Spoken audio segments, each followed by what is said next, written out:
Are you from San Diego? No, I was in San Diego. Oh, you last were? weekend. Okay. Yeah, What are you doing in San Diego? Believe it or not, bachelor party. Oh, wow. For my cousin. And so it was less of a bachelor party and more of a family getting together, hanging out. So hit Padres game. And I had my step back though. My grandparents retired in the San Diego area. Okay. So I went out every year as a kid. So I'm very familiar with San Diego. It's a great city. Nice. Love it.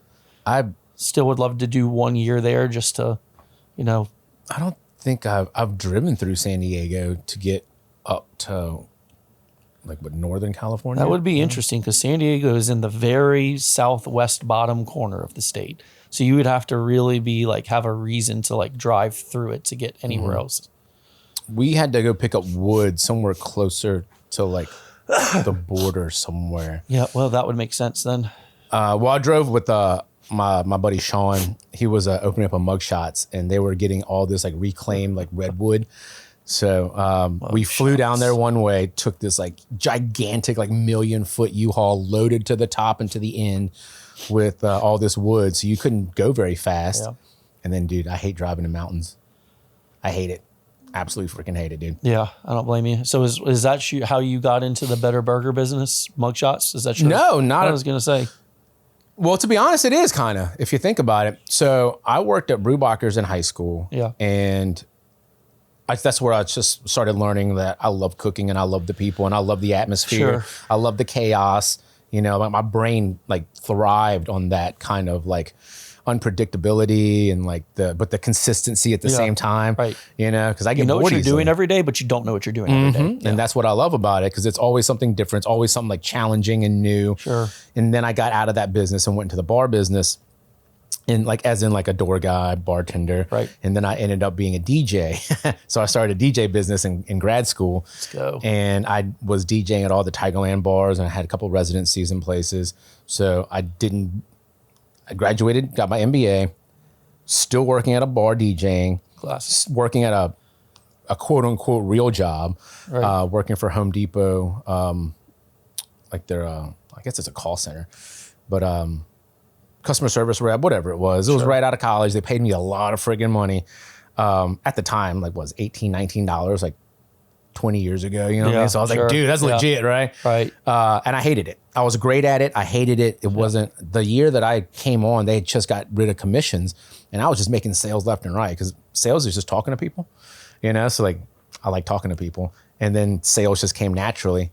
Because I never set out to sell people things. I was just like, all right, well, this does this, and well, maybe this would work better, Right. So you're kind of helping people out, figuring out what they need. Yeah.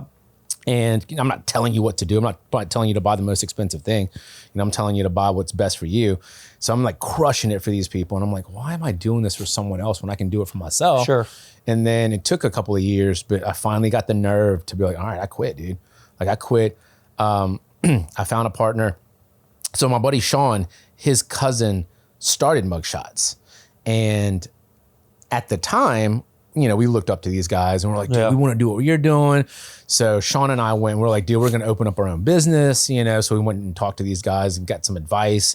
And Sean's parents, they weren't comfortable loaning him $50,000 to start a business with, his drinking buddy. Never been there before. Right? And it's not a bad thing. I don't look at it as in man, they made a mistake or I don't. You got to do what's best for you. Right. And at the time, I wouldn't have taken the chance on me either. Right. Are you kidding me? It's a lot of freaking money just to give to somebody to be like, hey man, I hope you're good enough. Right. And I hadn't shown any track record, so to speak, of being able to run a business. Sure. I just thought I could. Well, they don't know any better either. They're not in your head. They don't know what you're willing to do, the sacrifice. They see it from their perspective, which is very different. The risk-taking generation was not that generation. No. And then this one, or mine at least, it's dude, you're stupid not to take the risk. Yeah. What's the worst that could happen? You have to go find another job. You know what I mean? Well, today maybe actually, yeah. Yeah, it is true. That is true. That's tough. Yeah. Brittany Ford and I were talking about all the new bars popping up downtown. And because I asked her, I was like, hey, do you know anything about Jeff? And she was like, oh, I really don't. So she wants to. She's the coordinator for the LRA. Okay, yeah. So are you a member of the LRA? I used to be. I haven't been in a while. I go back and forth as to the benefits versus not benefits, other than just networking. Ooh. So I'll tell you this. This is not a plug for the LRA. Because as far as the organization I was itself, for a while. The organization itself, I just went to DC too with the NRA. Yeah. To walk Capitol Hill and to do all the fun stuff, the political stuff Sure. that the Restaurant Association does for us. So they fight for they're fighting swipe fees right now with credit cards. Yeah, You know, right. the duopoly that's going on. They're fighting like the immigration, not fighting against it. They're fighting for immigration reform because there's so many things that people need that aren't getting done because people don't want to do the work. Right, correct. Crawfish, for instance. Right. Huge problem that we're having problem. this year. Well, it's going to be next year by the time. Yeah. It's yeah. not going to stop.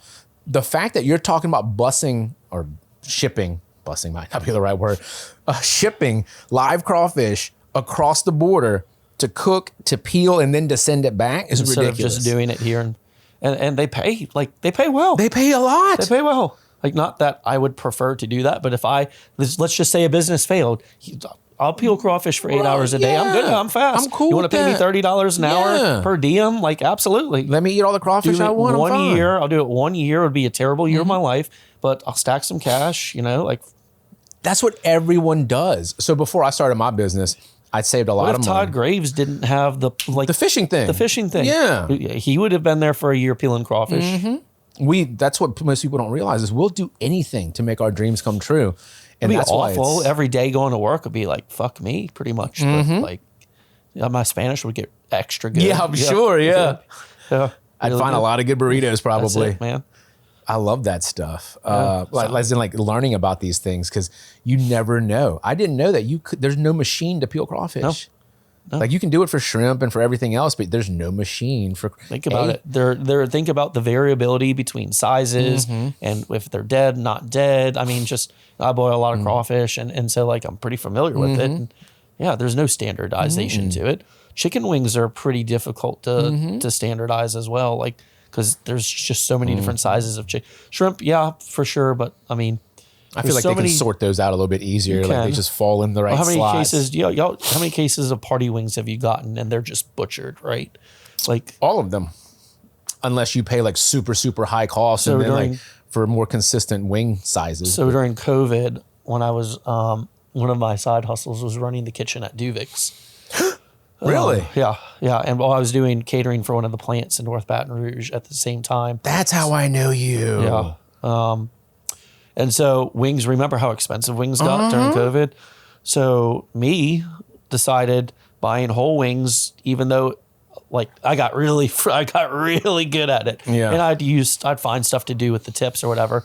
But I decided that the $40 to $50 per case cheaper buying whole wings was worth the extra 30 minutes of my time to break them down.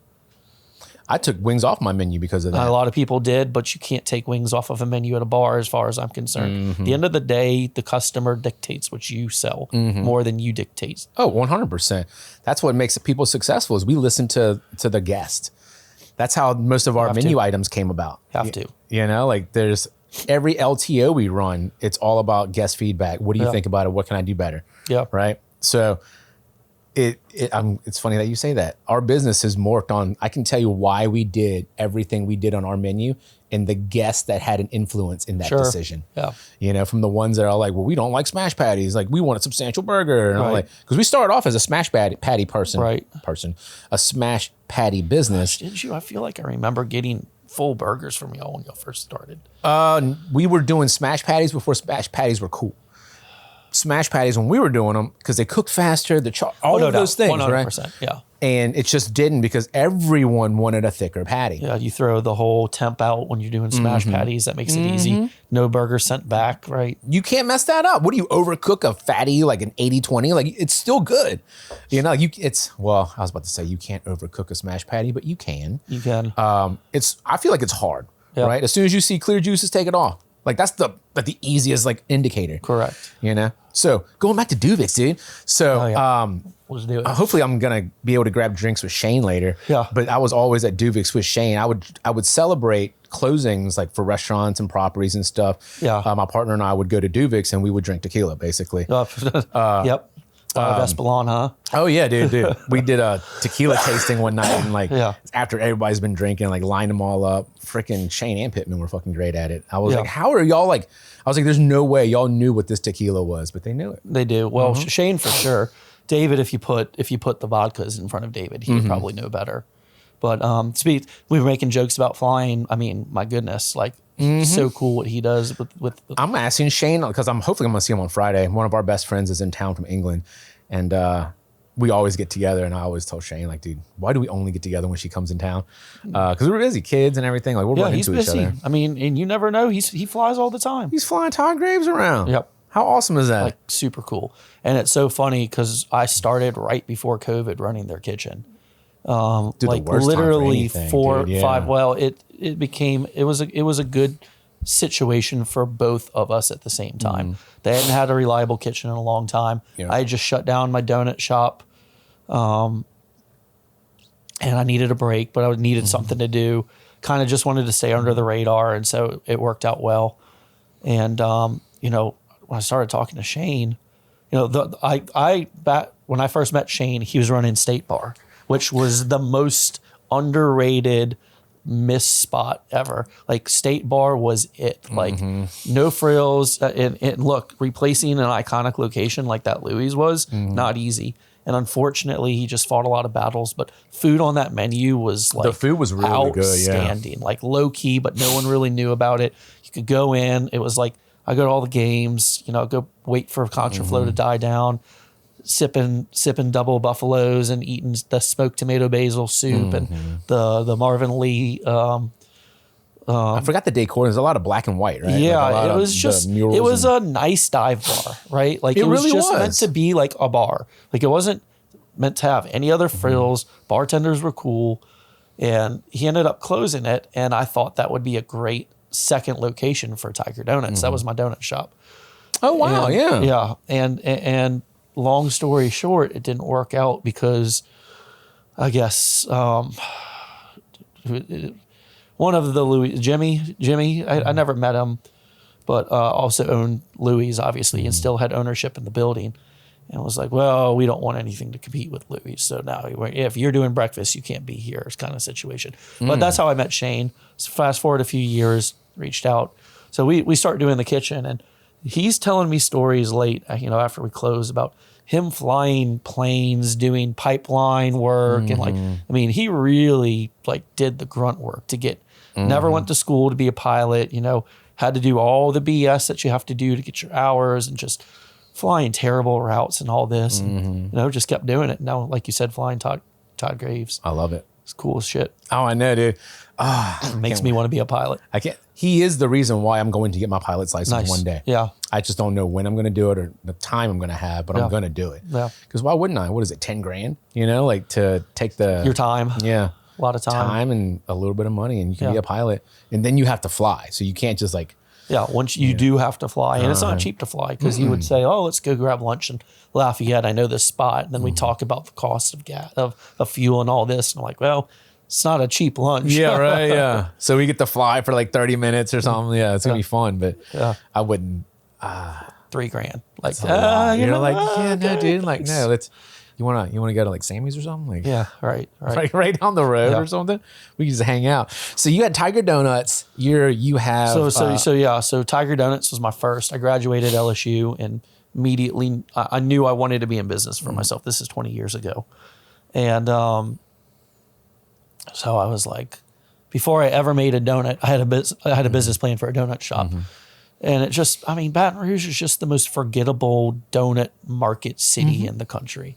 Right. No offense to Mary Lee. They're great. They hit what they need to hit, but you just look around and there's no owner operated donut shops anywhere. 20 years ago specifically. Yeah. And I'm like, man, I just remember getting up as a kid and loving donuts. Like, how hard can it be? 22-year-old me graduated fresh out of school with my business plans and my pro formas and all this, Your SWOT analysis. Right. Yeah. Oh man. Taking me back to those classes. I know.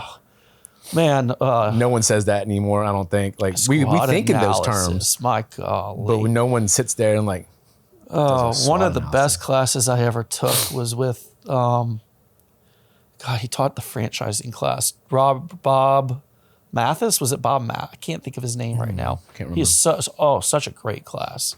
So informative, just like on the franchisor versus franchisee and how to do disclosure documents. And it was a lot of work, but cool.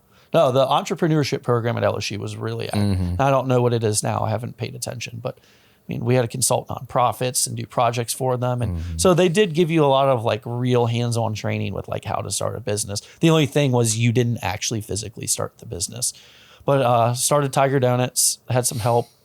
One of my good friend mentors had just started Smokin Ace's barbecue on Government Street. Okay. It was current Barracuda Taco, but it was a little, shack on the side of Government, almost by Baton Rouge High. I helped him. there. I helped him. Well, it's been closed for quite some time. Barracuda? No, Barracuda's still open, but we're Smokin Aces. So I helped him do that while I was doing the donut shop. Fast forward to 2015, he was like, "Hey, I'm done with this." He's got a full service catering company. You want to come buy this from me? And I'm like, hungry, bush eyed, like, yeah, let's do it. Love barbecue, great, And so owner financed it to me. So I was doing the two businesses at once. They were down the street from each other, but Tiger on Government and Smokin Aces on Government. And it was a lot. It was a lot. And, I'm pushing hard to get Tiger off the ground. Aces is kind of running on itself, but needed a lot of work. It was very like, there was a lot of stuff that was doing well from a quality perspective of the product, but there were other shortcuts that were being taken that I was like, we can't take these shortcuts. Yeah. And so, built it. The height of it all was in 2017. Zuckerberg drops down for a visit and comes and stands in lines and eats lunch there, and immediately like media pop. That was really cool. Super nice guy. A lot of people have negative things to say about him. He was pretty funny, but like sarcastically funny. Like at one point I was like, "Oh, how'd you hear about us? What made you stop?" He's like, "I saw y'all on Facebook." It's like, that's pretty good. Cool. Yeah. Awesome. Yeah, I saw you on Facebook. Young me made mistakes, right? First time just going full force, full send into it. Didn't get along with the landlords. We never re-signed a lease. It's like, oh, I can do this anywhere kind of stuff. And, you're like, so merged the two. And by 2019, before COVID, I just burned out. Yeah. Never reached all the way. Had a great product, good brand recognition. I could probably open it tomorrow and I'd have a line around the block. People wanted to get in. But it was a really good learning lesson of, okay, this is a lot more than you thought. You made the joke about, $50,000 they hand over. Like my parents were like, yeah, I come from a family of accountants and CPAs. And it's like, yeah, we're not giving you $50,000 for shit. Yeah, no. We know better. You go figure Do you know it out. the success rate? Right. So COVID actually was a blessing in disguise. Dubix and I really had a good partnership for a while. I ended up getting a contract doing plate lunches at one of the plants in North Baton Rouge. Unglamorous, kind of just one of those put your head down and just do it through COVID. That's awesome. And stack some cash up. And I love the ones that we have. Like it's easy. It's just kind of like, all right, so what's next, right? And I thought maybe it was a restaurant. I don't know. I've only known food. My first job was tossing pizzas in kitchen at Chuck E. Cheese at age 16. Dude, nice. So like food was like what I knew, right? Underrated I'm not pizza, by the trained. way. Yeah, was. I don't know if it still is. Can't tell you last time I've been there, but all the whole myths kids, and so it's stuff still about pretty them, good. like saving leftover pizza. No, it's all bullshit. They made that they probably had a proprietary sauce that would come, pre-made, but like they made their dough from scratch every day, and you had to be 18 to work the dough machine. So 16-year-old me couldn't actually make the dough itself, but like no, they mixed dough, roll it through a sheeter every day, proofed it like every single day. So like it was a fresh product. But anyway, so finally, friend of mine, neighbor, I've lived downtown since 2016. I'm a big believer in downtown, have for a while. Thought it was super cool, really liked the urban. Well, I had enough, so I moved. I've been in the Commerce building since they opened. Really? And still am there right now. And so I've really kind of watched downtown kind of like grow. You know, we went up when, you know, senior year, we started going out, you hit, you know, the Office, City Bar, all that kind of stuff. Happy's, Brew House. I mean, the list goes on. B&T's, you know, Punchers, and then it was, you know, Third Street Pub, and then Draft House, and then Bengal Tap Room. I mean, all of them for the most part. It's been through. So funny thing is you can still go on Google Maps and see a street view up back to 2008 every couple of years. So it's fun to go through a deep dive and see the evolution of Third Street. Oh, cool. I didn't know you could do that. Yeah. So you can see. So pick an address, click on Street View, and then in the corner, you can actually adjust the date. And it goes as far back as August of 2008. Bro, that's tight, dude. Yeah. I appreciate you telling me that. Yeah. I'm going to do that. So you can just scroll up and down the street and just different years and see like it was super mega time lapse. It really is, actually. And it's pretty incredible given that this is not 20 years, not, you know, we're getting close to 20 years, but like that's relative in the history of a downtown. That's not a long time, very long at all. But it feels like ages with the different ups and downs. So, you know, neighbor says, hey, by the way, and so this is early 2024. Neighbor friend says, hey, by the way, and Happy's had, you know, closed in December. And I'm not going to slander anyone on this podcast, but bad business decisions were made, and Happy's was evicted. They didn't close, they got evicted. And so the building is sitting for lease, empty, you know, and friend, you know, he's like, hey, by the way, I know the people who own the building, you know, they want to get it leased again. You want to do an Irish pub? And I'm sitting here like kind of already set up for one. Like got 30 minutes. I was like, oh, okay. Then let me think about that. 30 minutes calling back. I was like, hell yeah, I want to do this. You know, I was there the night they closed the funeral. I mean, it was a shit show. A lot of fun, but my goodness gracious. I don't even think that any of the bartenders made it. They were so smashed by the end of it. I mean, it was just a pure, people are taking stuff off the walls, pulling the plaques off, any neons, like it's just a complete free for all. Rest in peace. The girls are all angry because, you know, they just found out 8 hours earlier that today's the last day of their employment. You know, place had been there for, opened in 2004. You know, it's a staple, right? So I'm sitting here like, all right, let's bring the magic back. Let's bring the magic back. And so, you know, it's downtown is a very unique place in Baton Rouge because it's the only place that has gone through so many up and down cycles the way that it has over the last 20 years. You look at the overpass, maybe one up and down cycle. And by the way, the overpass is just on freaking fire right now. But think about the other, you know, Perkins Row, you know, maybe one up and down, but, you know, they, for the most part, have held consistent. These entertainment places, you know, City Place kind of died, and I think they're slowly on the way back a little bit, but kind of changed. You know, the idea of City Place, I think, has changed as other places have opened. But downtown went from on fire to dead to on fire to dead to on fire. And it's this idea that one person could own all the bars has proven to be detrimental to the downtown. And so, you know, what's happened is you had Brandon and Jack come in and ignited it in the first place and did a great job. And then, you know, they decided to kind of go their separate ways with their concepts, and, you know, and Brandon held on to Happy's as long as he could till the end. I think he had to choose walk-ons. I know a few things, but he had to choose walk-ons essentially, which I don't blame him. I would be too if I were him. Good decision for him. But, you know, so many bars have come and gone under different ownerships. And so, you know, this last round we're rebuilding still. And so it's been a lot of work, different. You know, I'm not a bartender. I've bartended in the past, and I know people in the business, but, you know, we're trying to do the today version of what works in that place. Still an Irish pub, still a lot of fun, but the business is so different than it was 10 years ago. Ooh. It's so different. Like, just first of all, employment staff. Second of all, people willing to spend money drinking, the going out, the downtown itself. I mean, there's just factor after factor after factor. And, you know, I'll give you an example. Last year, I don't know how many people you read about it, but the bowling congress was in town for the bowling tournament, and it had missed a year. Well, The last year was 2012. I didn't realize how big that thing was. It's massive. And in 2012, I knew it was big. I tried to sell early me and my new donut shop was trying to sell king cake slices there. And my understanding is the River Center in 2012 and the management pissed them off so poorly that they decided they weren't coming back to Baton Rouge, which is why it took till 2025 for them to get back. Oh, wow. And credit Visit Baton Rouge. My understanding that they were Yes. really pushed That's hard where on it. that's where I learned about all that was through Visit Baton Rouge. And they're doing a great job.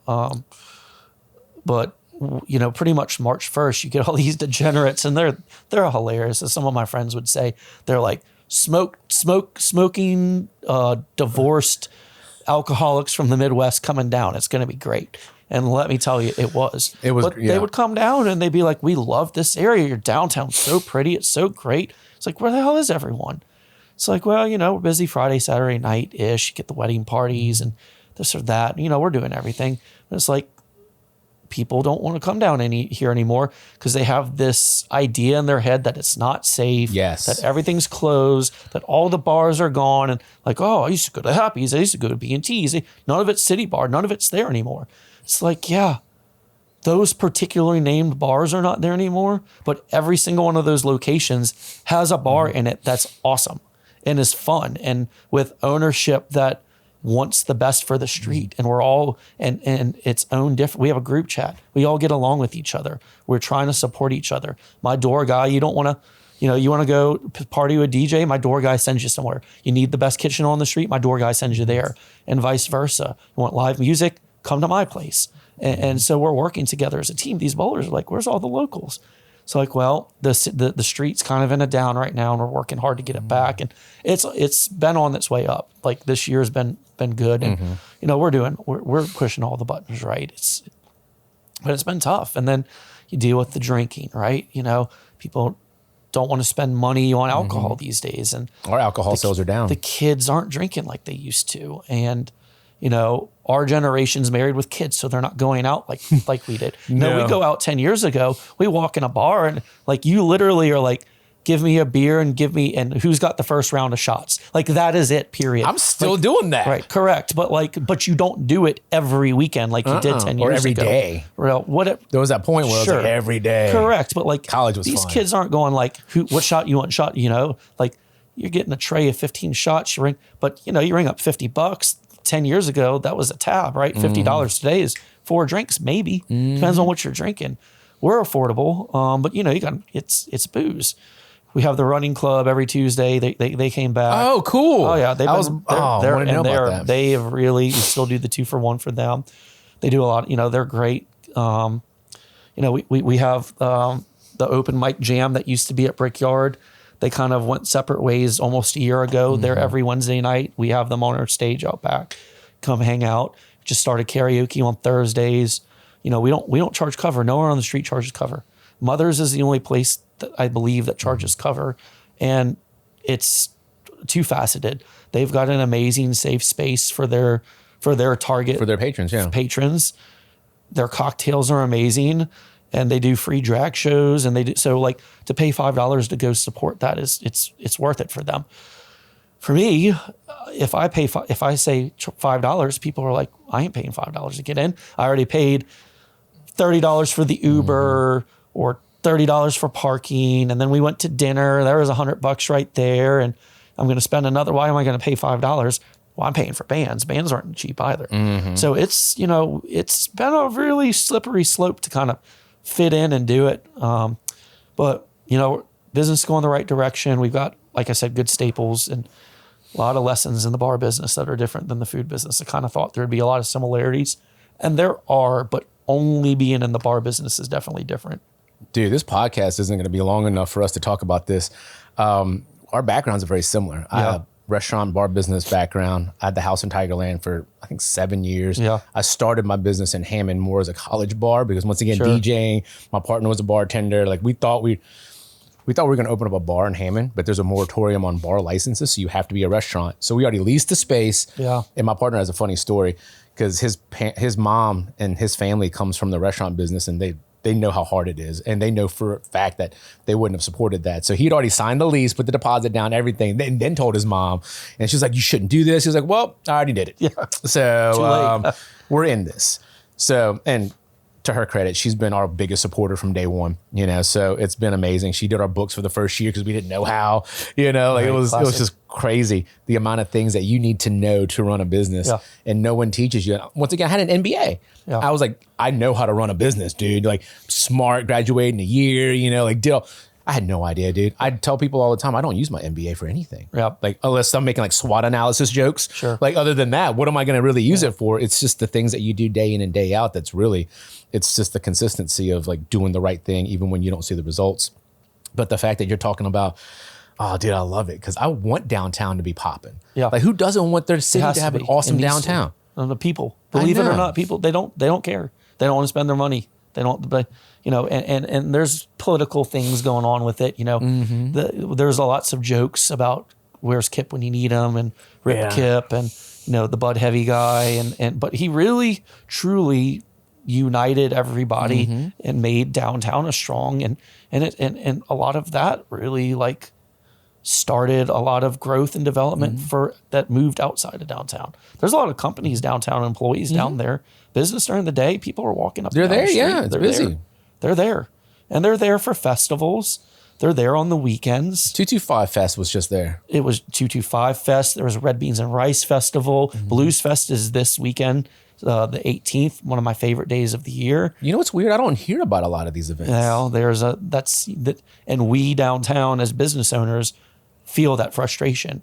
Why am I not seeing this anywhere? Well, Visit Baton Rouge is really the only ones that are doing anything.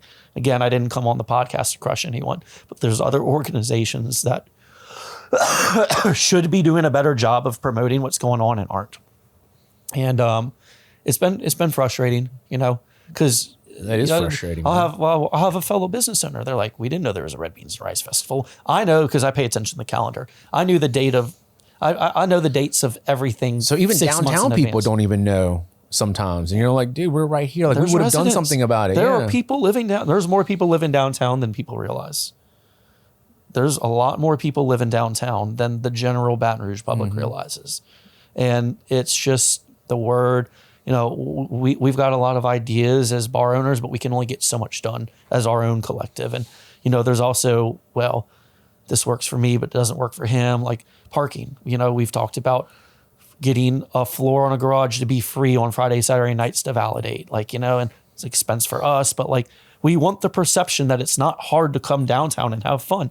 People go to the overpass area, they park, they can bar hop, they can do whatever. They don't have to pay for parking. They want to go to the station or to Oliver Twist or, you know, Perkins Row or Town Center, what name your area, Tigerland, whatever it is, right? They don't have to pay for parking. And downtown's got plenty of free parking, but nobody realizes it. And then the lots are booting, but I don't blame them. I was about to say, I don't blame them. The owners of the lots, I paid for this property. I bought this property. And so someone's got to enforce it, and they're paid to enforce it. I get it. Just scan the QR code or park on the street. It's free. Park on the street. I always park on the street. Just park on the street. But you know, we're brainstorming cheap. Ideas. Do we have a newsletter? Do we have a unified bar-owned restaurant owners social media that we all just channel? Like we're going and brainstorming and trying to put all this together. I was out in Lafayette about a month ago, and Jefferson Street used to be the same as 3rd Street, popping. And it was solid. And I hadn't been in 9-10 years. But, you know, the main difference between Jefferson and 3rd is that regardless of how busy it was, Lafayette Police had a massive presence and BRPD doesn't anymore. And it's not their fault. They want to. They don't have the money. That also makes sense, yeah. And so that's, I think, why people think it's unsafe, because they don't have the streets closed. And so, you know, it's working with DDD, working with the mayor's office. And, you know, unfortunately, we're not the top priority on the list of this. And it feels goofy because you would think that an area where you have visitors coming in and you're working to bring more conventions and the hotels are doing well and you've got business in all the time, and it's legislative session right now. And so there's stuff going on Monday night. There's stuff going on Tuesday night. And Every night. Every night there's stuff going on. And it's like, why invest? We're the city center. When I travel, I put in Houston downtown. That's Everywhere. I wish somebody would put Baton Rouge downtown. And they do. And when they travel, they do. We do a lot of business with people from out of state. So it's just local people aren't coming to downtown. Not like they did. Mm-hmm. And it's for the generational thing too, right? You don't go out as much. And so there's a lot of negative factors affecting this right now. And all of that, we're still kicking, we turn and burn. We got people. Mm-hmm. We're just not 10 years ago busy. I know that. And that's what we want. I remember the days when I was charging $200 cover to get in the bar. You can't do that anymore. I can't charge $5. No, not at all. Well, then again, it was like when we were full, it's supply and demand, right? Here's another MBA word for you, right? And it dictates everything, right? When people couldn't get in, they're like, dude, I'll pay you whatever you want. And you're like, dude, pay my door guy $200. Y'all can split it, right? Yep. And I wouldn't do that. Yeah. Because there's no draw to it anymore. No. Like I can't. I mean, why would I pay $200 to go to a bar when I can pay $0 to go to a bar and do the exact same thing with my friends? Right. Yeah. So it's been it's something for sure. But yeah, no, we're here. We've got a good thing going. So so what would you say sets apart O'Hara's from Happy's? Yeah. So just so I think there's pros and cons, right? Look, in the year... It's different, clearly. In the year of 2026, you can't put girls in schoolgirl uniforms and have them running around a bar anymore. It doesn't work. People don't... They don't vibe with that. And let me rephrase this. There's not 100-pound blonde girls that are excellent at bartending that want to wear that, and that's their job anymore. And I've got a great staff. As a matter of fact, my staff is probably the highlight and the glue of what keeps us together. We've had girls with us from day one. We're hitting 2 years right now. I've had girls that work for us for 2 years. And so, people come in and they'll kind of look around and, we do the leggings and all that kind of stuff. But, I want my girls to be comfortable and with themselves, and they are. The number two thing is I'm not a multi-million-dollar corporation. And so in 2019, when Brandon sold Happy's, I found old paperwork digging through and stuff, and every training manual, every whatever it was walk-ons, Happy's Corporation, right? Mm-hmm. And so you have 7 figures to throw at a bar to brand it. You're going to be able to do whatever the hell you want to do with it, right? All of the branding that Happy's was, I came into this with 1/10 of that budget. And so you prioritize what's the most important. And unfortunately, some of that kind of thing gets thrown under the woodwork. And like, I'll do that next year. And then next year comes around and you're like, this is more important. This is more important now, right? I think we took the spirit of Happy's and grew up a little bit, right? And so you come in and we've got a better whiskey and bourbon selection. We have a better tequila selection. We're really focused on making sure that we've got a good draft beer. I have 39 taps between our front bar and our back bar.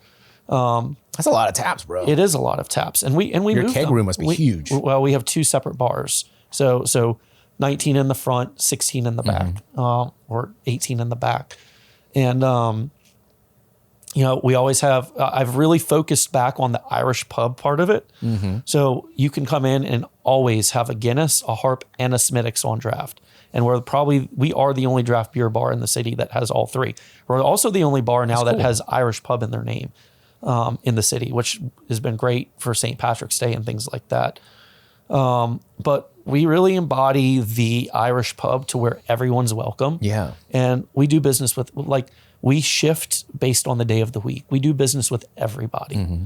Anyone who wants to come, college kids, professional, the run club, jam night, wedding parties. I mean, people traveling for business. I mean, we don't have one set demographic. We really embody you want to come to a place and have a good time, we're the place to come to. Mm-hmm. And so our mission statement it's not necessarily defined, but it's throw a party every day, every time, because that's why people are coming. They're coming to have fun. Yeah, sure, there's people that go to bars to drink their sorrows away, but that's not our vibe. Our vibe is you're coming in and, have a beer and, let's be loud. One let's of our have bartenders, fun. Shaney, might be, wait, did I hear car bombs? You want a car bomb? Yeah. And of course they're like, okay, yeah, Who can do a faster car bomb? Yeah, we can do Yeah. a car bomb, right? And so, when we have music, we throw a party outside. We have the back bar, and we've got so much space. We're a big bar. It's 7,000 square feet. We're really 3 bars in one. Why do I not remember it being that big? Yeah, so you have the main Irish pub bar, and then if you go out towards the back, you've got the big patio with the stage in the back. There's the garage door that opens into the bar out there. And then around the corner to the side is a whole side room with pool tables. And we have darts. And we have a bar that's not stocked, but, 7 times a year, someone will throw a private event in there. We'll stock it up. Wish it was 30 times a year, but something we're working on. But it's a fun environment. We have a great time. People have fun. Spanish Town, we throw a party. St. Patrick's Day, we throw a party. 4th of July, we throw a party. Friday nights before game days, we throw a party. We have fun events. We do a lot of cool stuff. We get good bands. Bands are constantly wanting to play. Like, we don't have anywhere to play anymore. There's a handful of places, but the live music venues died down. They want to play. And, we have to be careful because I don't charge cover. So, I have to figure out what makes sense. And So how do you afford that?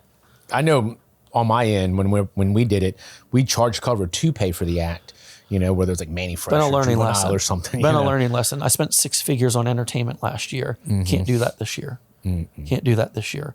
So we've cut back, being good about knowing the calendar, having enough with projections to figure out, hey, okay, look, last year, this weekend, this was going on. A lot of people are downtown. This might be a weekend that we spend a little bit more of our budget. The month of August probably won't, if you come in on a Friday or Saturday night, there's a good chance we won't have live music in the month of August. Yeah. Same thing with January.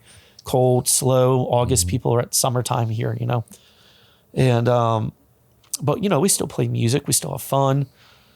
But you kind of just figure out, okay, like this is a good, like during the spring, Fridays we might do acoustic. So you might have an acoustic set. Saturday nights, people getting married. We got a band.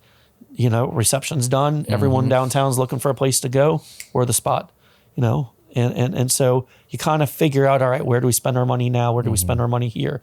We got good bands that play cheaper now because supply and demand. Imagine that. 2 years ago, I was playing okay, I'll pay you this, pay you this.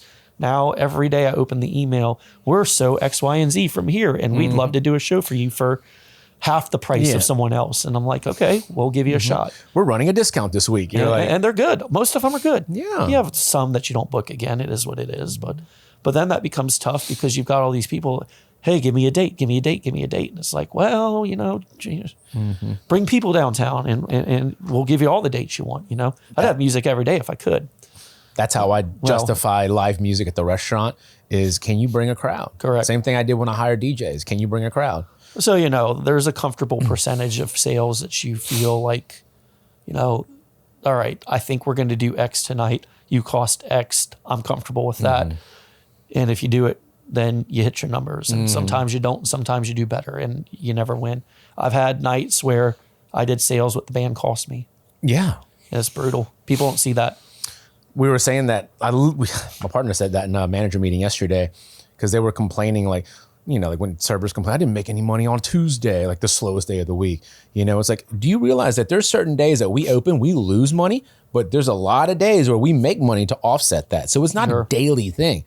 So if you look at it from I'm not making tips on a Tuesday, but did you not make $400 on a Saturday working one shift? Right. Do you think that offsets that Tuesday that you had? So they don't see it like that, unfortunately. I tell people, you got to work the shitty shifts to get the good shifts. Yeah.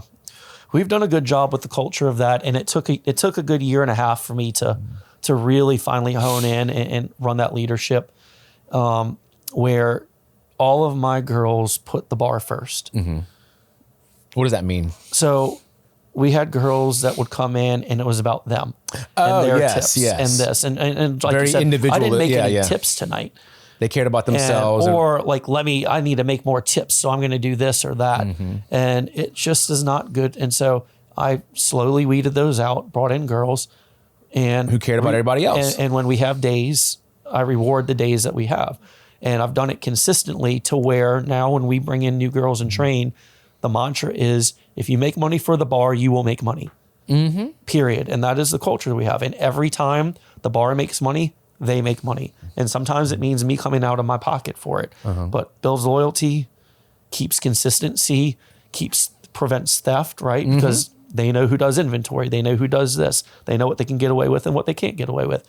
They doing a couple shots on shift and they're doing their job and selling and slinging drinks. I'll do it. They're getting drunk on their shift. They're not coming back. There's a line. Yes. Because ultimately we are throwing a party for the customer. The customer wants to talk to the girls. They want to have a good time. But I love engaging with the staff. We used to say this all the time. What separates our bar from Fred's, from Reggie's? This is when Reggie's was there. Sure. From Mike's. Like, what makes our bar different? We sell the same Bud Light, the same Coors Light. It's the same group of people coming in. You come in for the people. Yep. That's why our bars or restaurants and bars were successful. Is because if you bring in the right people, they attract more of those same people. Right. You bring in. If your staff is different from the clientele that you wish to get, it's not going to work. They're just not going to vibe together for whatever reason. It doesn't matter unless you're like a theme bar or something. Sure. Then that's a little bit different, right? But like you're coming in to be around. If you're going to get drunk anyway, you want to be around someone who's similar. Yep. You have something you're familiar with, something that you're comfortable with, and that's what we need to provide for people. And if you have people like bartenders or that just care about themselves, you can feel it. You can. You can. And then it feels pressured. It does. And people don't like that feeling. It's like you're trying to sell me a car or something. I'm like, bro, I don't need a car right now. Yeah. Like, and so. And then don't tell me I'm stupid for not buying one. Like, well, you're probably broke or something. I've heard people say that before. Like when someone said they didn't want something, you're like, dude, why would you say something like that? Yeah. And I'm just sitting at the bar, but like, do you want them to come back? Yeah. If I worked here, I'd have to say something. Like, yeah. At one point, I was drunk one night and I did say something. I was like, dude, why would you say that?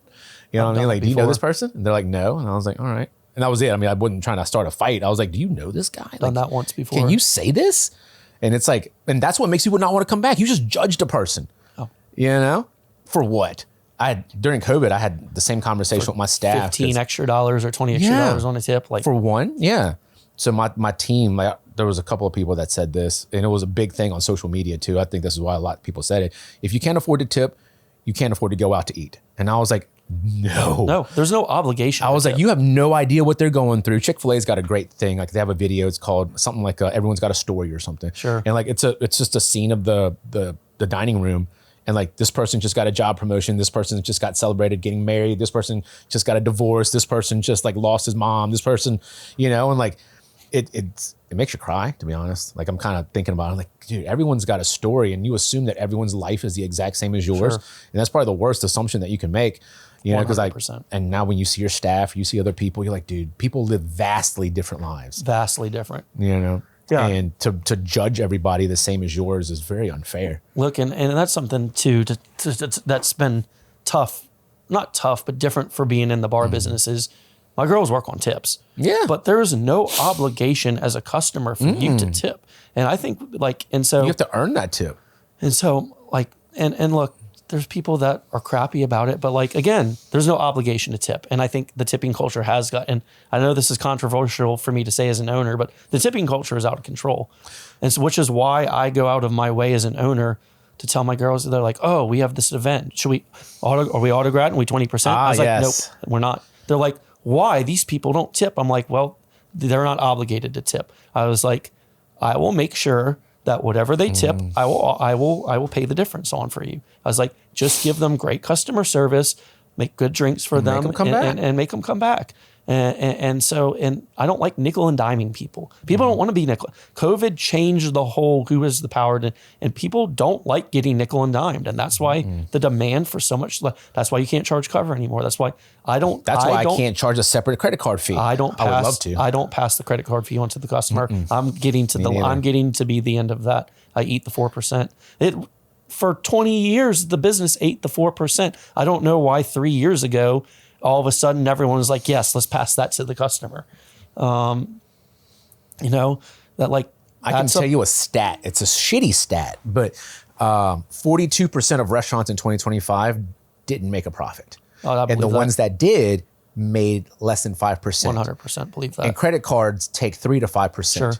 So they're taking all of your profit Yeah. right now. So all the 42% that didn't make a profit, Yep. those credit card companies, they got theirs, and their profit margin is over 50%. Yep. Well over. And look, I get why restaurants are doing it because they can get away with it.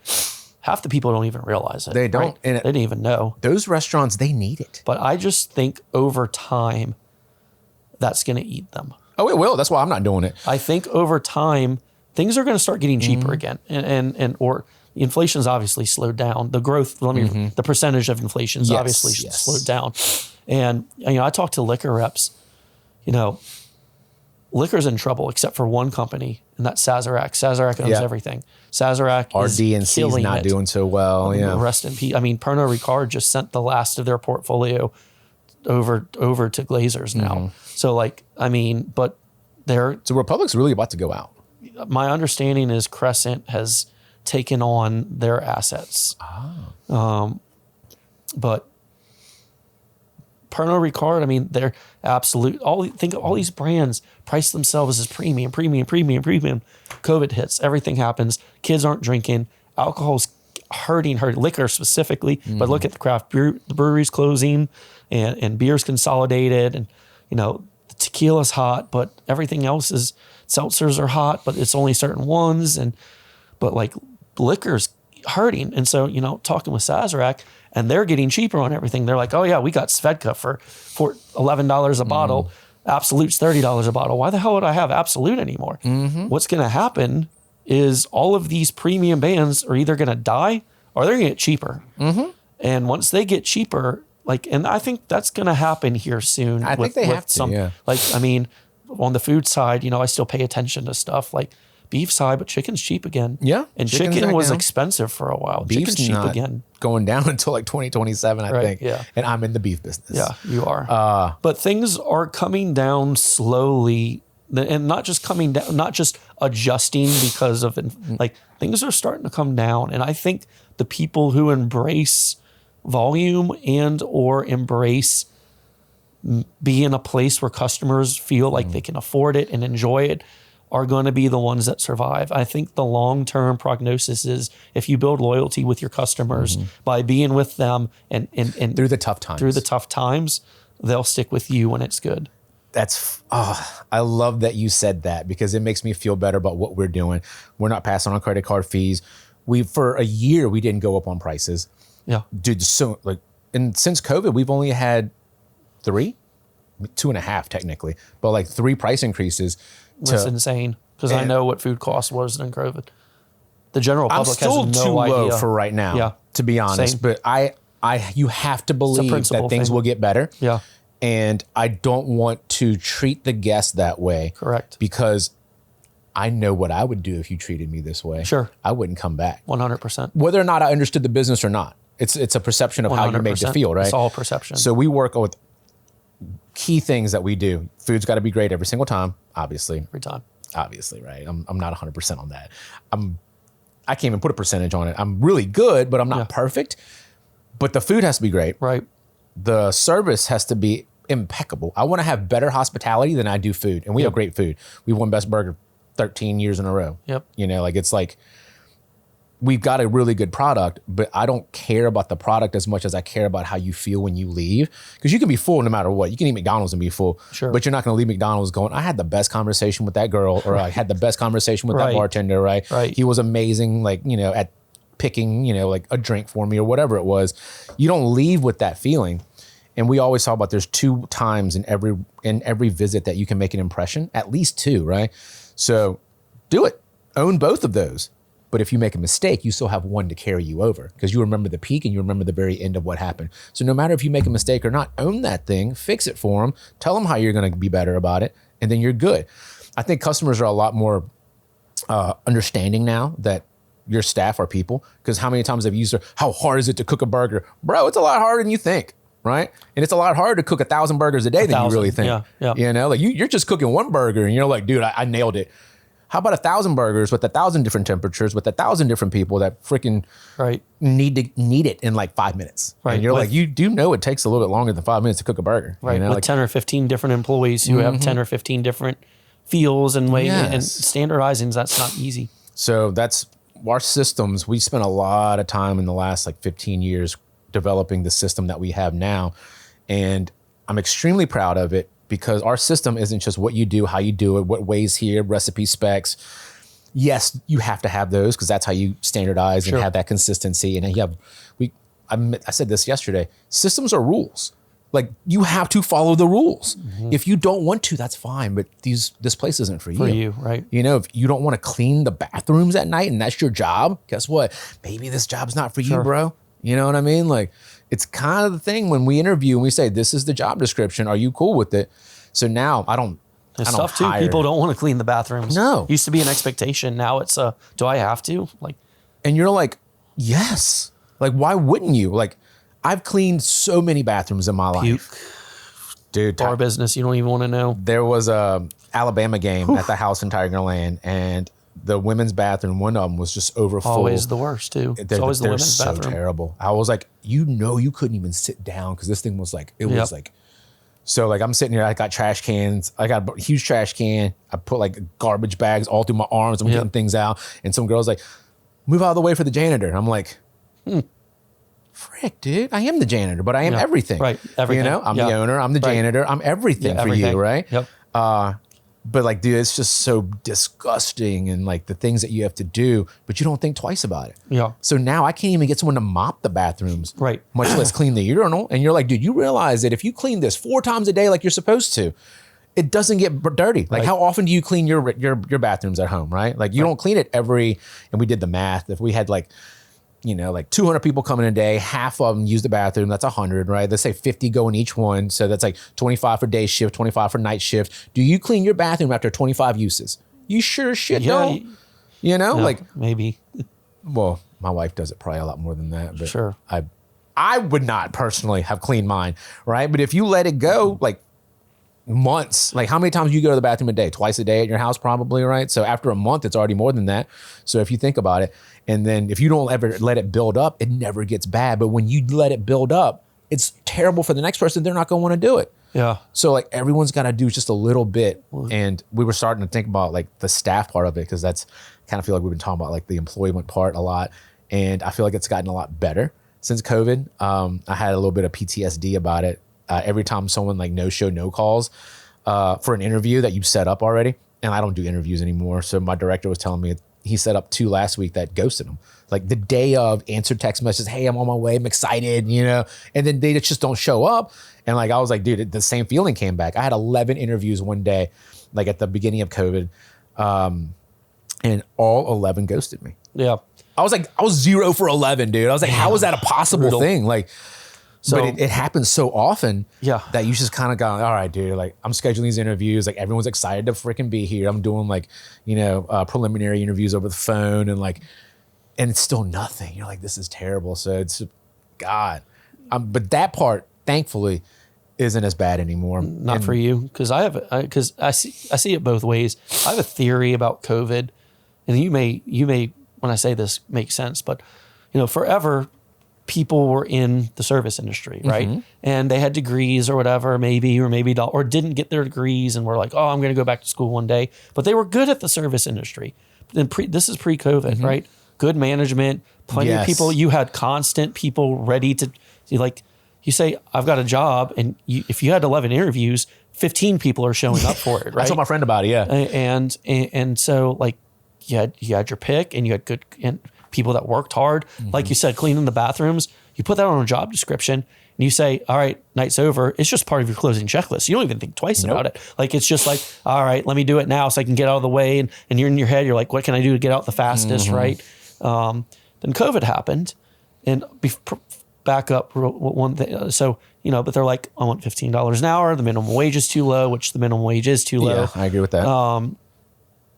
But, you know, all these people, you know, educated and big jobs are like, well, you know, if you got a real job, then you wouldn't need $15. You know, this is just, you're in a job that's supposed to be a stepping the real stone. job narrative. Right. Yeah. Right. And so what happened is during COVID, all these people who for years had been hearing, you need to go get a real job, were like, well, I'm going to take my stimulus check and go back to school and get a real job. And all the good people in the business did exactly that. And they left. And now you're stuck with all of these people who don't have the good jobs and don't have the skills to necessarily. And that's where, they got their stimulus money. And yeah, I think the market's starting to correct itself a little bit, because I have noticed that there's starting to be more of like okay, I'm willing to put in the effort to work hard. I'm with you on that one. But for years, and the people you'd tell them, the last 5 years, man, I need you to do this. And they'd be like, yeah, I'm good. And then customers would notice it, right? They'd be like, your staff sucks. And it's like, no one wants this job. This is like the best that I can do, bro. Like right now. And you know why? Because all of the people that you guys were complaining about, y'all are like, oh, $15 an hour is too much for them. Well, they went back to school and they got jobs out of the business, and they were good. And now we don't have them. Or they started their own business. Yeah, I was about to say. Some of them probably didn't need to start their own business, but at least they gave it a shot. And so I think that narrative actually really hurt the labor pool in the service industry. I love hiring people that have started their own businesses, because it teaches you something that you can now carry over for the rest of your leadership career. Well, and ultimately I want to get into consulting, because my degree is in entrepreneurship, and there's so many people, especially here too. You see all these food trucks inside. Someone's like, oh, you make the best crawfish, or oh, you make the best barbecue, or oh, that's like 5% of running a business. Comfort food is so good. Why aren't you doing this yourself? And you see all these little food trucks from this trailer company that builds crappy ass trailers that fall apart.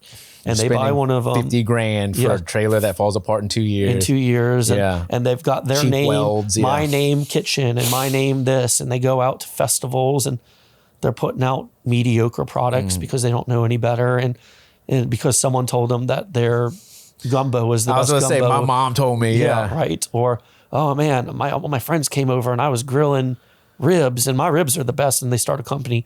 They've literally never been in business before.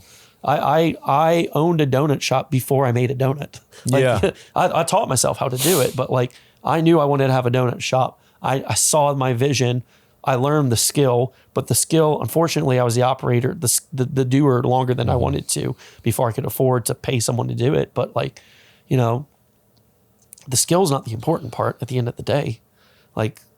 Yeah, you got to have a great product, but find someone who does a better job. If you're the owner, you don't need to be the best at what you're doing. You need to find the best. So I would say if someone's like, yeah, you make the best blueberry pie, be like, cool, well, I'll just make it for myself.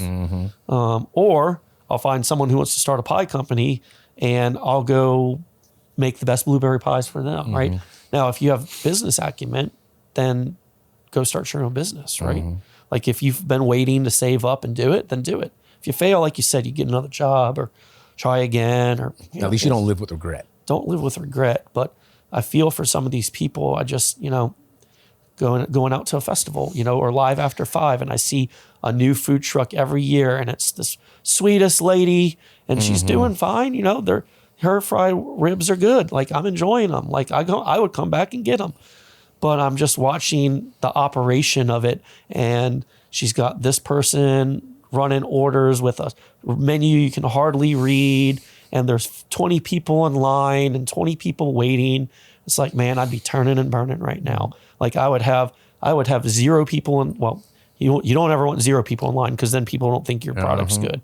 But I just watch some of these operations, and I'm like, you've left so much money on the table because you don't understand. They don't know better. You don't know business. It takes a long time, and I'm extremely lucky that we started when we did, because we started with 0 experience, and we started right after 2008. So that whole recession era, right? Yeah. So we started when things were the worst, and I remember for 6 months straight, my partner would walk in the restaurant every single day and go, dude, are we gonna make it? And dead serious, are we gonna make it? I'm like, dude, I don't know, but we're gonna give it hell. Yeah. Right. So the spirit of entrepreneurship is just the whole not give up. We're gonna figure this out. Figure it out. Do another day. What does it take? What sacrifice? And the amount of things that you've done to make it another day. I'm sure we could talk about that all podcast. Forever, it's dude. just what do you do? The game, I can see the sacrifices I had to make this week alone, you know, like, excuse me. Yeah. Like, I mean, how could you ever do something like that? It's like, because we're crazy. We talked about it. Like, dude, you have to be crazy to do this. This is the least glamorous job ever. I mean, I don't think people understand how to operate. Like, I mean, over under 1,000 times in a day where you've had a negative bank account, but you figured out how to do it the next day, right? Yeah. Yeah. No, people don't talk about that, but that's business. Like, you better figure out how to open and sell a product. Unless you have some kind of insane, crazy backing to what you're doing, and have deep pocket investors and just know immediately from the start, you're going to have to turn your open sign on one day, and your checking account, your operating account is going to be red. It's going to happen. And you're going to figure out, okay, I got cash today for this, and my credit sales this, and look, next week we got this catering order. Next week we'll be fine for the month. We'll get everything taken care of. And like, it's gonna happen. I'm sure, I promise you, every small business owner in this city has had at least 30 days at some point in their history of having a negative checking account and opening their doors and figuring out, like, how are we gonna get it positive tomorrow? I gotta write a check tomorrow. Shit, how am I gonna make this happen? Like, and you figure it out, but it's not easy. We've been fortunate because we're smart with our money, because we don't live lavish lifestyles or anything. Sure, like you can't. For live 15 years, we've just put everything away and invested in more.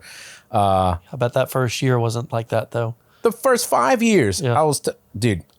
If you can last 5 years of just busting your ass and like giving it hell and like doing the best you can, the most that you can, you're gonna start making money. Right. Like, you'll be making money like your first year, but like that money has to now grow your skill level.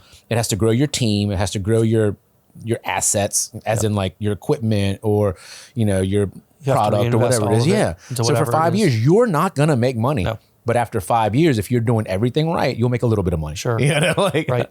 Yeah. And that's I don't know what the allure is for me, but I love it. Like, it's for something new every day, right? It's resilience too. It's like that whole grit thing that people have been talking about. Like, how often can you get kicked in the balls and still get back up? Yep.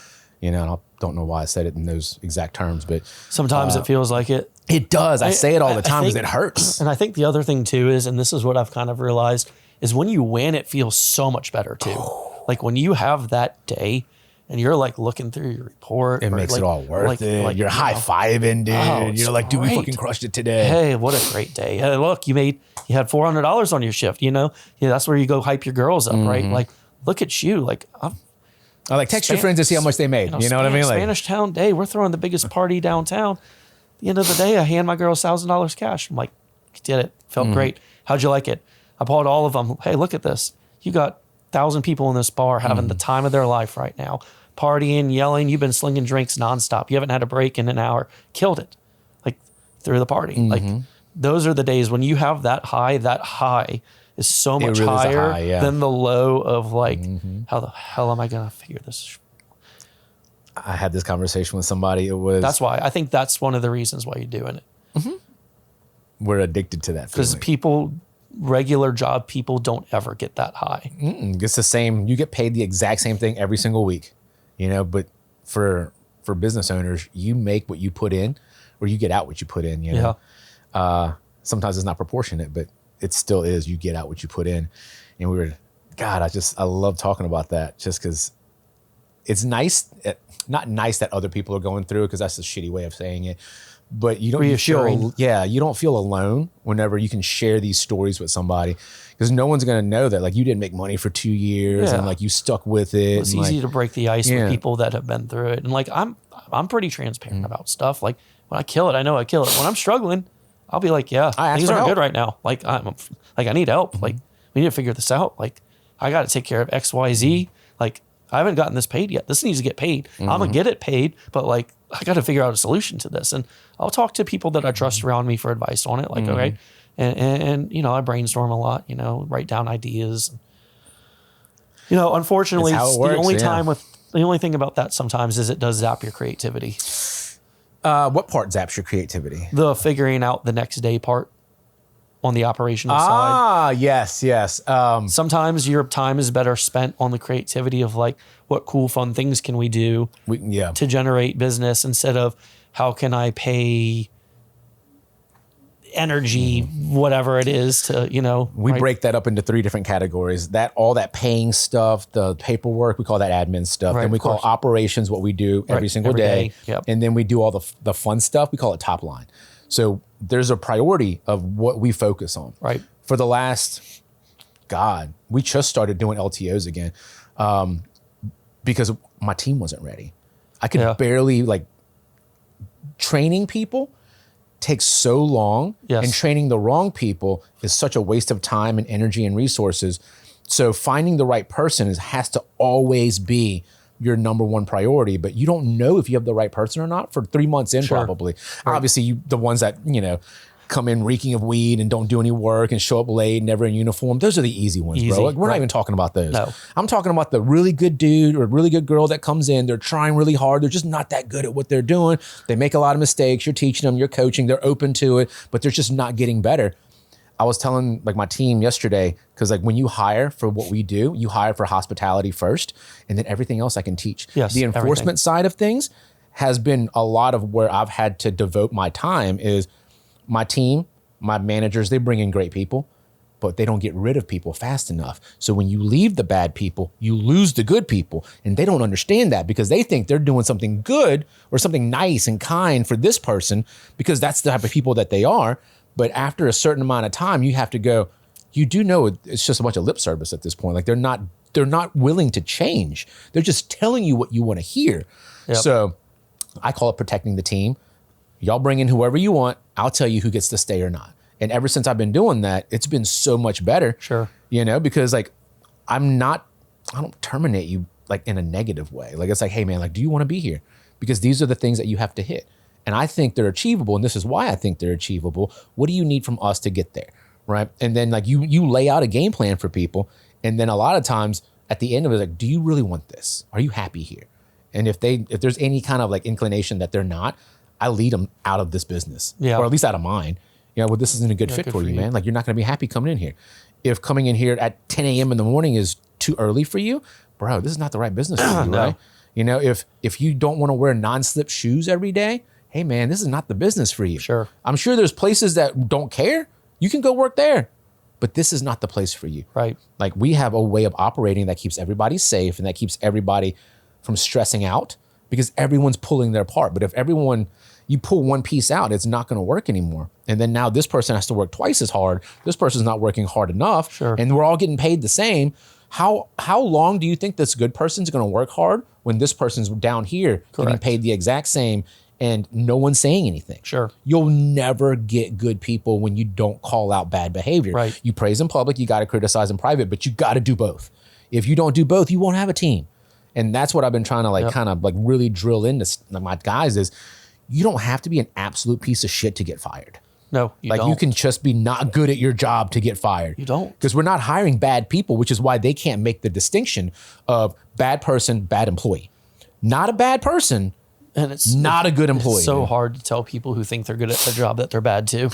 That's what I love about this whole, everyone thinks they're so great at what they do now. So hard. Because everyone wants the money first before they show you what they can do. Right. I want you to show me what you can do before I give you the money. Because dude, I haven't been wrong yet. Every time I give you the money first, you can't perform. Yep. And then now I have to fire a good employee that was good at this position, but not good at this one. Well, and when people get moved up to manager too fast. Well, and you have the classic, right? A specific example for me is I have girls that have never, I don't have a problem hiring girls that have never bartended before. So long as their attitude is what we want, right? The Attitude hospitality first, side, yeah. right? I have girls that are expert bartenders that have come in, they make great drinks and, they are they can pour 3 pints at a time and all that. And it's great. But the instant that rush is done, they're on their phone. Yes. And it's well, you're an excellent bartender, but are you an excellent employee, right? Teammate. And how do you figure out how to, you got this girl over here. She's not the fastest bartender. She's trying to learn from you. But she's interacting with customers when, as soon as everyone's served, with the skill, you go talk to this guy, right? Or you go talk to this couple, or you go talk to this group. And so we've ironed through that. But that's your not good at your job. I've had girls that are great bartenders that I've let go because they're not good at their job, which is making sure everyone's having a fun time. You're great at making drinks. You're a bad teammate. I have a metric that I use for my personal life as well as like life in general is how do your actions and behavior show the person next to you that you care? Sure. Right? If you and I were talking and I have my phone out, what kind of signal does that send? Right? So those are the things that we're talking about because a lot of hospitality is nonverbal. You know, Big time. And it's crazy because you can justify anything and be like, well, they didn't see me. I was like, but if you were on your phone, you didn't see them. You know, like these are the things like if you don't open the door for people, like I want you to be welcoming. Right. Like, don't stand behind this host stand and not do anything. Like you're supposed to be the first impression, the last impression. Well, and they learn, like, right. They pay attention to the next. So, yeah. And it starts with us. We're number one. It does. So, you know, if I'm there on a Friday night and I'm not working and I'm just hanging out, being the owner, I'll go bring tables outside. You know, I'll go bust tables outside, bring glasses, put them in the dishwasher. Girls see that. They're like, the owner's picking up glasses outside. Then I'll notice 30 minutes later, manager will actually walk outside, take plastic cups, throw them away, take glasses, go grab them. It's like, I don't have I'm the owner. I'll do everything. I'll do anything. Now, I shouldn't have to when you're on the clock. This is your job, but it's my place. If I'm not willing to go and bust tables or you know, I'm there. I'll joke. I'm there during when the sun's up more when the sun's down. But you know, if something didn't get done the night before, I'll scrub a toilet. I'll restock cups. You know, I'll spray out bathrooms. Whatever it is. You know, if I'm there all day during the day and I finish up the admin stuff and then it's the operation stuff. Like sometimes I'll even like before my manager gets there an hour before open, sometimes I'll have half the bar set up for them. They come in and it's not all the time, but it's just occasionally. And then I'll notice just to be nice. And then I'll notice on like a Friday or a Saturday afternoon, they'll be there 30 minutes early before they need to, and they'll have the bar set up. That's awesome. And they'll open 30 minutes earlier just to be like, oh, there's a festival downtown. We might be able to make some money right now. I love that bar make money first culture. But if I never did any of that stuff, they probably wouldn't either. Oh yeah, dude.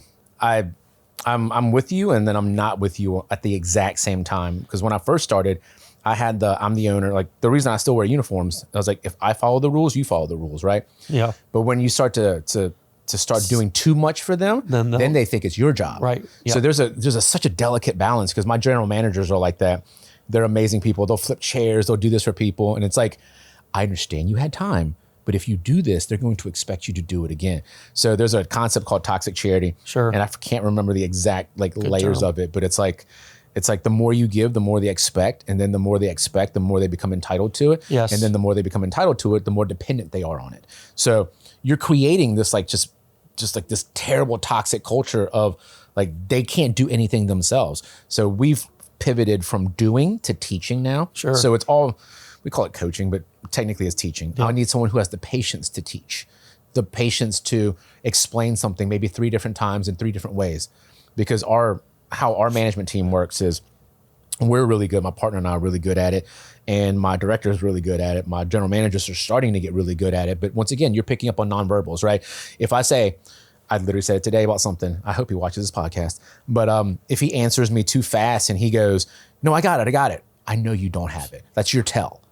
Because it's something simple as in like, you need to increase sales. I'm just making that up. But the question is, how do you increase sales? And what areas do you increase sales? Like, where's your focus going to be? Is it outside? Is it inside? Is it catering? Is it parties? Like how do we increase sales? I understand, you need to increase sales. Sure. So, but part of being a good leader and a teacher is you don't make someone feel bad. Be like, I know you don't understand. So I was literally just saying this on the phone. I was like, I don't say that. I'll explain it a different way and be like, does that make sense? And then if it still doesn't click, I'll explain it a different way. And then when I get oh, yeah, and then the tone changes, then they actually understand. And then you're like, cool. But like the mistake I've made for so many years is I take your words as gospel. Yeah. And like, if you say you got it, I expect you to have it. That's just because that's how you are, right? Yes. Yeah. And the golden rule was treat people how you want to be treated. And then I found out there's just a platinum rule. Yeah, the platinum rule is the way to do it. Treat people how they want to be treated. Correct. And I'm like, what the heck? Because I like to be empowered. I like autonomy. I like the ability to make my own decisions to get the results that I want. So I assumed my management team wanted the same thing. So I let them make these bigger decisions because it creates buy-in. It gives you the experience, right? You learn more, like all of these things that are great that I get out of things. And then I got to the point 4 months ago, the end of last year, basically. And I was on someone else's podcast and they're asked, what's the biggest lesson you've ever learned? And I'm like, God, dude, there's so many. He's like, well, what's the biggest lesson you learned this week? And I was like, dude, easy one, right? If I carry the weight of the consequence, I carry the responsibility of the decision.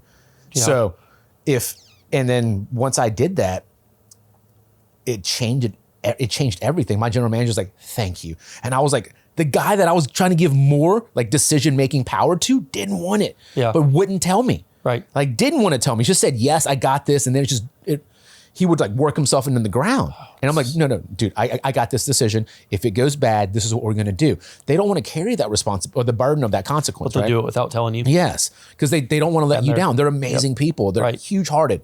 And I was like, was I being lazy by giving them the decision? Because I knew why I was doing it. But if I wasn't getting the result that I wanted, now, if you look back on it, it could have just been I was lazy and I didn't want to make the decision, but I was telling them what to do. And then I was letting them decide. Sure. Now I just say, hey man, this is what we're going to do. This is why we're going to do it. We cool with this? Right? Anyone have any objections? Right?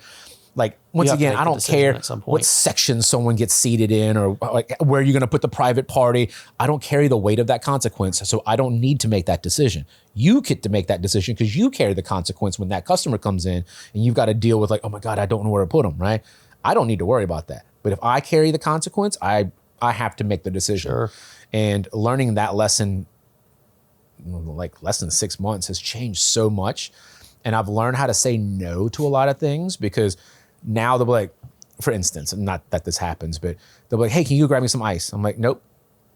Like, I'm not going to get you ice. Like, why would I get you ice if you're not doing anything? Right. Now, if you're busy, then yes. If we're in the middle of a rush, you don't need to ask, right? Yeah. If it's in the middle of a rush, it'll already be done for you, right? Yeah. So, but if you had like, hey, will you do this for me? I was like, no, you do. What are you doing right now? Right. But in the past, it used to be like, well, if I did it, they'll see that I'm willing to do it and they'll do it too. But you just created a whole bunch of people that's just going to ask you to do their job. And now it could be based on the pool of staff that we had as well, right? So we have a saying, like, just because we tried it 5 years ago doesn't mean we won't try it again.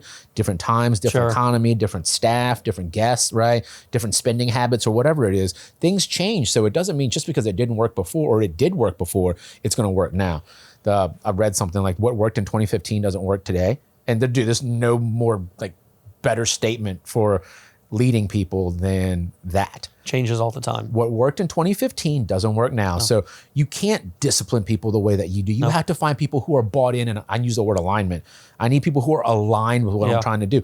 When you leave, I want you to be happy. Yep. Like if you're not happy when you leave this podcast, I didn't do my job.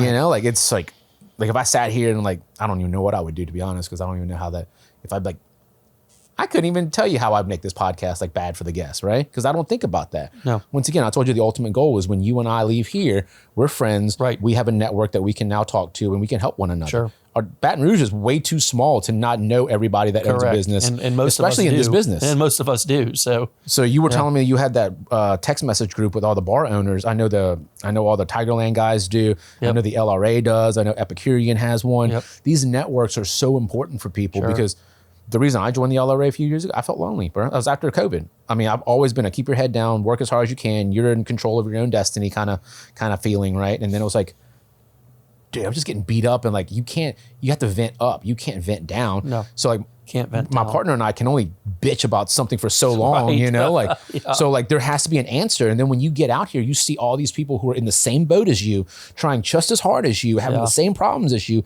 but they're not talking about it to other people. So you feel very isolated when you're like, dude, am I the only person that had a bad week this week? And then you like text people like, dude, how was your Tuesday, bro? Mine was so shitty, blah, blah, blah. And they're like, dude, mine was terrible. Yeah, it was awful. And you're like, once again, I'm not happy because of, someone else is no, like, it's like reassuring.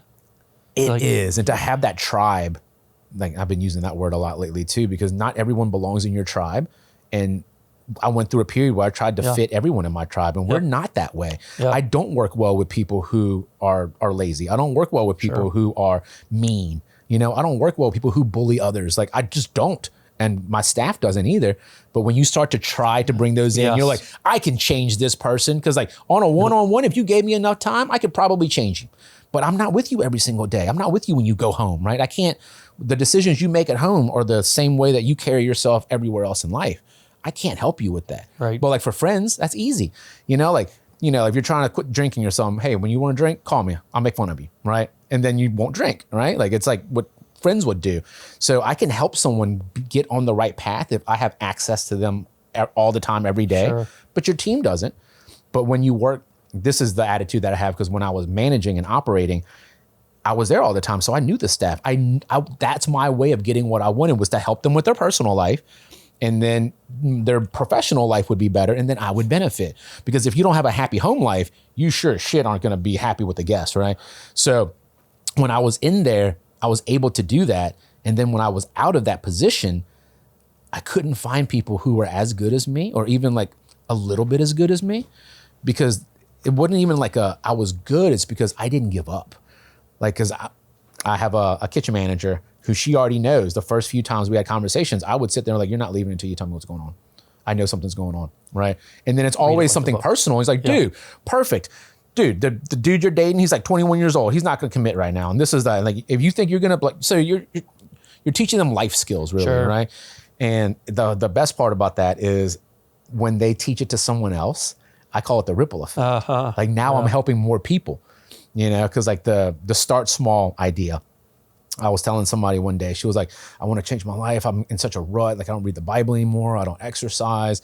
And I was like, do you have 5 minutes a day? And she was like, yeah. I was like, do it for 5 minutes. Do it for 5, do it for 1. Close the book, be done with it. But now you can say your identity is someone who reads the Bible every single day. Yeah. Right. So just having that conversation with her, I didn't think much of it. It's not like I went home and be like, dude, I helped somebody today, right? The best part was a couple of weeks later, one of my other kitchen managers was telling me, he was like, hey, the thing that you said about the 5-minute thing, dude, it was awesome. I cleaned my house, right? And he was like talking about how awesome it was. I was like, I didn't have that conversation with you. I had it with that person. Yeah. So that person now had it with you, and now your life got better. And that's how I like to think about when we help people, is like, it's not one-to-one, it's not right away, it's not immediate, but it is very rewarding when it comes back. Like, I'm sure you have staff members that come back to you now that worked for you before, like, dude, I appreciate everything you did. I didn't understand it back then. I was an asshole, and you're like, oh, so you manage people now, right? Yeah. So then they're like, yeah. Yep. And you're like, dude, right? So then you get to bond over that, because in the moment, everybody thinks you're just being a dick, and you're like, no, like we're creating a standard. Like I'm creating job security for you right now. You just don't get it. When you're talking about the culture of like business first, or the bar first, right? We talk about the same guest that you served today is going to come back, and then your friend is going to wait on them. Yep. So you just took your friend's tip away, right? Or you just took their wage away, no matter what it was, because you gave this person a bad experience and they didn't come back. But to you didn't think anything, because you feel like you have no control over this world, and your actions are so small and nothing comes out of it. But that's the complete opposite. We have an effect on everyone's life. If I swerve wrong, on the street, I just impacted someone's life. 100%. You know what I mean? Like they had to react, or maybe we got in a wreck and now their day is all messed up, or, I swerved and they got really upset and yelled in the car, and now their kid learned another curse word, like there's so many things that have happened just from one single action that we don't think about. Right, 100%. And that's teaching people that's hard, man. I don't really understand how to do it, but I could literally yap for freaking ever, 100%. dude. I want to do this again, but I want to do this at your bar. Yeah. Because the last thing I'm going to say is I love a good cause. And with what we do now, it's a lot easier for me to do things for people. Sure. So let's come up with a way that we can do something with downtown, or at least how Jeff and I can help. Yeah. It'd be fun. Question, what's your go-to drink? Ooh. All right. And you got it's situational, right? Yeah, sure. If I'm hanging out with friends and I'm not trying to get drunk and I don't want to drink later, it's beers, right? Yep. If I'm at dinner and I know I'm not going to drink anymore, it's probably going to be white wine, right? White wine. If I go out drinking at a bar, it's always shots. Sure. It's water. What's your shot? Jaeger bomb. Actually. Let's go. So I love Jaeger. I don't drink it as much anymore, but that's my liquor of choice. If I'm taking shots, tequila would be next. Sure. Whiskey is probably third. Okay. I like to drink everything. That's the crazy part, because once I start drinking, it's everything. Yep. It's never a one in, like, we're sticking with beers tonight. Yeah. It's like a gateway, dude. Like, it is. that's why beers, I can stop myself from having more than 2 beers or 1 beer, right? Yeah, they bloat you so much. Yeah. So I can, if I don't want to drink more, I know what I'm drinking. But if I know I'm going to go somewhere else, I'm like, all right, dude, give me some red wine, right? Yeah. You know, we'll start off with that. And then I'm like, all right, well, now give me a cocktail. And then I'll probably work my way down the cocktail list. And then this is where the Depends staff on your is so mood, important. right? So like, I usually say, all right, give me something sweet, not too fruity, you know, like, made with gin, right? Yeah. Something like that. And then my favorite bartenders are the ones that go, I got you. That's it. yeah. And then they give you something and it's actually good. Right. You Yeah. know, once you build trust with the guest, you can do whatever you want. Yep. Now you can start upselling. Now you can start saying, well, we've got this really expensive tequila. You probably don't want it. You know, like, well, I don't know. Well, maybe I do want it. Right? You're not forcing anything, but now you're suggesting things. You're like, I really love this one, but it's really expensive. I only drink it on special occasions or whatever it is that you say. And that's the part that I love most about the like a good staff is you get that. I tell people all the time, if people didn't want social interaction, they would just door dashes to their house Which they're or to doing. their office. Which they're doing. But if you leave the house and you sit alone, I can promise you, they want some type of interaction. Even though if they look sour, they look pissed off, they need something from you right now. Your job is to make them have a better day or at least a better 30 minutes. Yep. You know? And if you can do that, bro. It could be a 5-minute conversation. It usually is. It usually is. Doesn't even need to be constant. Just look them in the freaking eyes, show them you care, and then when they leave, they go, thank you. And they don't know why they're happy. But that's what we're supposed to be doing, right? That's what we do in hospitality. Yep. So... But like, dude, I'll yap forever, dude. I know, same. All right, dude. Well, I appreciate you coming in, man. Absolutely. Thanks, I really, really do. Yeah, definitely. Come do it at the bar. Let's get together and we'll figure some stuff out. Put a couple beers out and some Jaeger. Hang out. You can take your Jaeger. I'll take my Rumple Mints. You know, we'll be degenerates together. Yes. It's great. So Rumple is the new hot thing right now. Yeah, it's pretty well. Fireball's number 1 by far. Still? It's not even close. God, really? Fireball by far. I felt like Fireball took a little dip after when all of the cinnamon like whiskeys came Fireball's out. on So fire. Fireball's still okay. Because I taught someone how to do a flaming Rumple Mints the other day. I say the other day. It was probably like a year ago. Classic. It was. I ended up at a college bar, like because I was talking to like the DJ and getting them to book them to come do whatever. And then college kids being college kids, and they're like, "Dude, you can't drink," and you're like, "Bro, you don't even want to know. You have no idea. You guys can't drink. That's You have no idea. Do you really want to awaken this beast? And then deep down, you're like, do I really want to awaken this beast? Do I really want to prove myself? And then these kids, like you could see the look on their face, like I'm gonna give him a Rumple, and you're like, might as well make it 10. Let's do this. Yeah, like right. And then you stick your finger in, and you like, do someone light my finger on fire, dude? And they're like, and you're like, how can you like? You're not even like a good partier. Yeah, you don't. Like, did you not learn these things? No, they didn't. Like, no one does snorkels or like, like they don't. It's crazy. First time I lit a flaming Dr. Pepper in the bar, someone's like, "That's illegal," and I'm like, "I don't care." Yeah. So is a lot of what's going on right now. Yeah. We just don't notice it. Go call the fire marshal if they're worried about my 151 lit on top of my Get out of here. I had a bartender one day blame me. He was like, because he almost lit the bar on fire. He was like, "Dude, JP showed me he taught me how to blow fireballs," and I'm like, how did you blame me for this? Yeah. Also, don't light the bar on fire. Yeah. It's not that hard. Be better. Yeah. Yeah. Come on. But long gone are those days, man. I wish they come back. We could get in trouble together. Oh, we could. Yeah. 100%. That's why I was like, dude, I know you from Dubix. When they first started doing food and stuff, that was my going out time still. Yeah. So I was like, dude, I love those boys. Like from the Spanish Moon to what was the one on where Cane's is right now downtown? Yeah, Pirate Bar. It was where the Raising Cane's Parrot Bay, was. maybe? I think it was Parrot. We were trying to figure this out. What was that? Did it not have beach in it? Parrot Beach or Parrot? I have no idea. All I know is it was club style, and I loved it. Yeah. Like I partied my everything off. That was pre-downtown too. Yes. He was ahead of his time for sure. Shane, all those guys have been ahead. Like they knew what needed to happen. They were just there before everybody else. And I feel like they gave a lot of people ideas on what to do, and then. Well, they all met working on Chime Street back in the 80s. So. Old Northgate and Library. Ichabod's David before had that. Yeah. Library. The Bayou. Yeah, dude. Well, that's where they all met. I think was the Bayou. Mm-hmm. Yeah. And that's what I know all of them from. Robert's got B Arcade doing his thing over there too. So. That's awesome. Yeah. Dude, we'll never wrap this up. All right, we're done, dude. Dude, thank you for coming in, man. I loved it. Sounds good, man.